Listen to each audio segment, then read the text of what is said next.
Hi, everybody. So I've gotten a lot of questions, and we have been kind of sick, and I've also been waiting for questions to kind of come on in about transgender and anything kind of relating to that, because I knew there would be a bunch of questions, and I knew I had some questions from friends on Facebook, and a bunch of those have come in, so I'm going to start addressing those in separate vlogs. And also soon I'll be starting some other vlogs back up, trying to kind of get back into the routine of things. So I kind of felt like one of the most important questions to address early on was terminology. Now, I would love to address every single word and every single term out there, but that is kind of impossible without making a very, very long vlog. I'm going to go over a lot of the terms that are specifically really important to us, and I'm also going to talk a little bit about terms that really either shouldn't be used or should be really used with precaution, and terms that have been in use commonly that aren't necessarily, I shouldn't say correct, but aren't viewed well upon in the transgender community. So to understand the difference between sex and gender, let's first talk about what sex is. Sex is basically what your anatomy is. If you have a penis, you're a male. If you have a vagina, you're a female. That's it.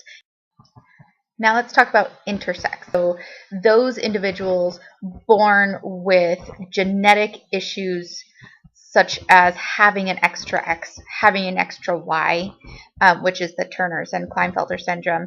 Also, those who are hermaphrodites who are born with ambiguous genitalia or both genitalia. Gender. Gender is the societal construct of boy versus girl, and that is a huge spectrum of gender identity. Gender identity is your solid sense of who you are in terms of boy versus girl or anywhere on that gender spectrum. Gender expression. Gender expression is the way you express yourself.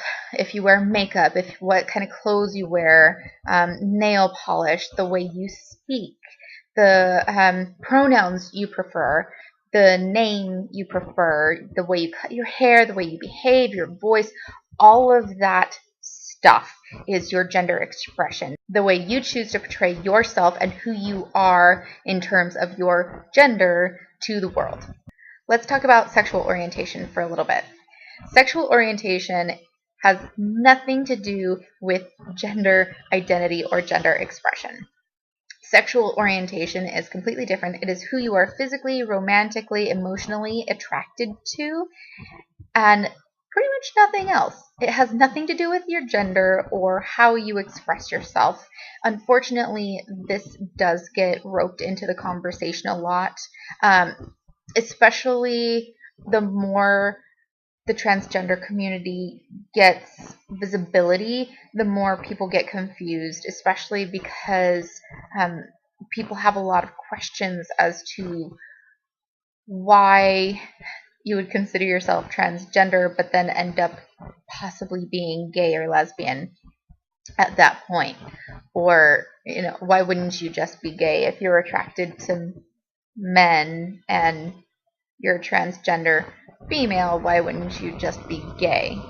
So that kind of gets mixed up a lot, and it's quite unfortunate, but at this point it is what it is, and hopefully we can kind of shift that thinking as time goes on. Let's talk about transgender. Transgender is an umbrella term, and it covers those individuals whose gender identity or gender expression differs from the gender assigned at birth because of their sex. Because it is an umbrella term, there are a lot of people the transgender umbrella covers. The big note here is to address individuals with their preferred pronouns and their preferred terminology. There are some people who are transgender by definition, but do not want to be called transgender. They do not want to be associated with that term. Transsexual is also a spectrum. It is a small spectrum. There's really more of three main points on it. It has more to do now with those who are going to or have begun some kind of treatment to change their bodies in some way to match their gender identity, if it does not match their body.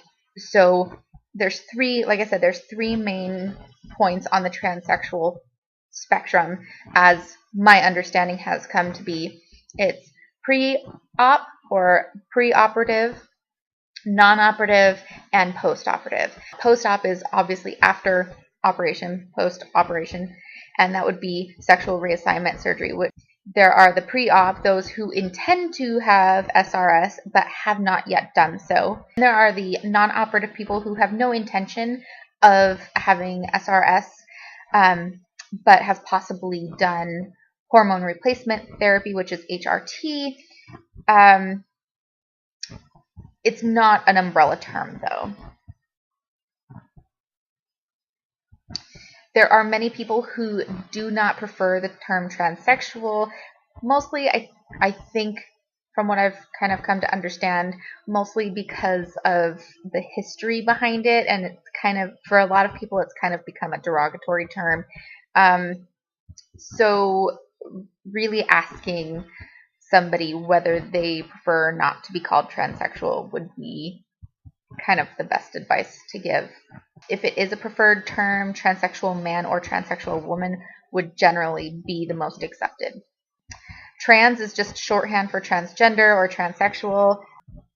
Yeah, some people really don't prefer the term trans, and some people say trans, and some people say trans with an asterisk. That's actually kind of a big hot button topic, the asterisk at the end. From what I have come to know, I now do not use the asterisk at the end, but there are a lot of people who prefer to use the asterisk. That's a totally different conversation that maybe we'll talk about in another video.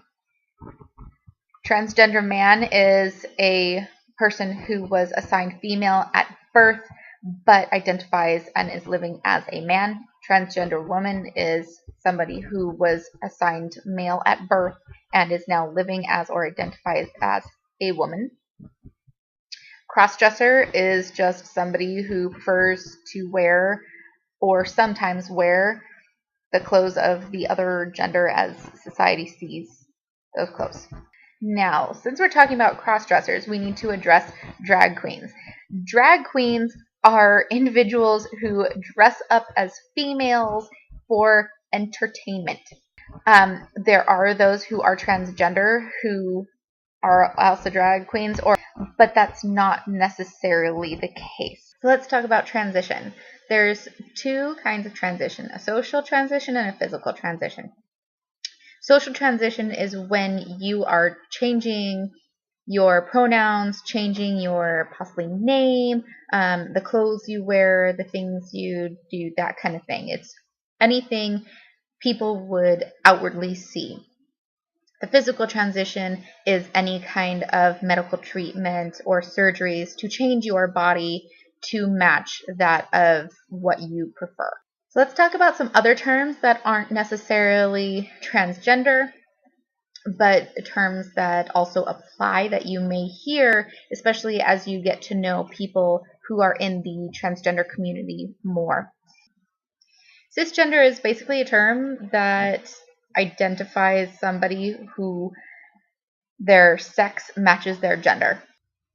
Gender nonconforming is an individual whose expression is different from conventional male versus female, masculine versus feminine. Then there's the term genderqueer, term used by an individual who experiences a gender identity that it falls outside of the category of man or woman. There's people who feel they have no gender There are people that feel that they are gender fluid, which basically is somebody who feels like a man or boy one day, or a girl or woman another day, or even during the same day. There are people who feel like they are both genders, and anything in between.